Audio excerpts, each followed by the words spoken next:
Good morning students. आज हम शिव पूजन सहाय द्वारा रचित माता का अंचल का अध्ययन करेंगे।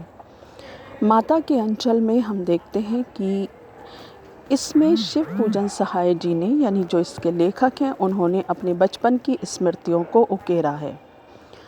अपने बचपन के दिनों को याद करते हुए वे बताते हैं कि किस प्रकार वे अपने पिताजी के बहुत अधिक निकट थे। जब उनके पिताजी पूजा करने के लिए बैठते तो बालक भोलानाथ, बचपन में उन्हें भोलानाथ कहकर पुकारा जाता था प्यार से, तो बालक भोलानाथ अपने पिताजी के साथ ही बैठ जाया करते पूजा में। और उसके बाद उनके पिताजी रामायण का पाठ करते और फिर वो 1000 पर्चियों पर राम नाम लिखकर रखा करते। उसके बाद वो 500 पर्चियों पर राम नाम लिखते और उन्हें आटे की गोलियों में लपेटकर फिर गंगा के किनारे जाया करते और लेखक को अपने कंधों पर बिठा लिया करते थे। वहाँ पर वो आटे की गोलियों को एक एक कर मछलियों को खिलाते और जब वहाँ से लौटते थे तो लेखक को पेड़ की डालियों पर झूला झुलाया करते थे। ये बहुत पुरानी बात है। उस समय आजकल के बच्चों के समान बच्चों के पास खिलौने नहीं हुआ करते थे। आज बच्चों के पास एक से एक महंगे इलेक्ट्रॉनिक खिलौने होते हैं, इलेक्ट्रिक गैजेट होते हैं, परंतु उस समय ऐसा नहीं था। बच्चों का जो खेल होता था वो समूह में होता था। उस समय किसी भी प्रकार की असुरक्षा की कोई भावना माता पिता की या बच्चों के मन में नहीं रहती थी।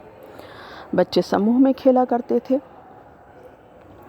तो बालक भोलानाथ जो हैं वो बताते हैं कि किस प्रकार से उनके पिताजी उनके हर खेल में शामिल होते थे।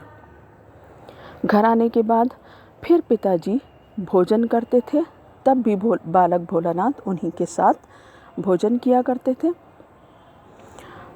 माता जी को ऐसा लगता था, यानी जो भोलानाथ की माता जी थी, उन्हें ऐसा लगता था कि अपने पिताजी के हाथ से खाने पर बालक का पेट नहीं भरता है, क्योंकि वो थोड़े थोड़े से चावल उनके मुंह में डालते थे।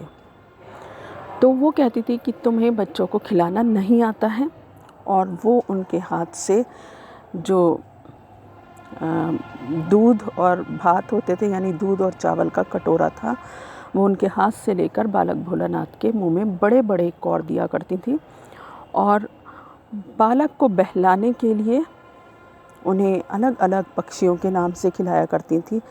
और बालक भोलानाथ सारे पक्षियों को, यानी कि जो पक्षियों के नाम से उनके मुंह में बाइट दिए जाते थे, उन्हें एकदम चट कर जाते थे। उसके बाद वो उन्हें बहुत अच्छे से तैयार करती थी। अब कल की वीडियो में मैं आपको बताऊंगी कि किस प्रकार भोलानाथ जो थे वो समूह में कौन कौन से खेल खेला करते थे।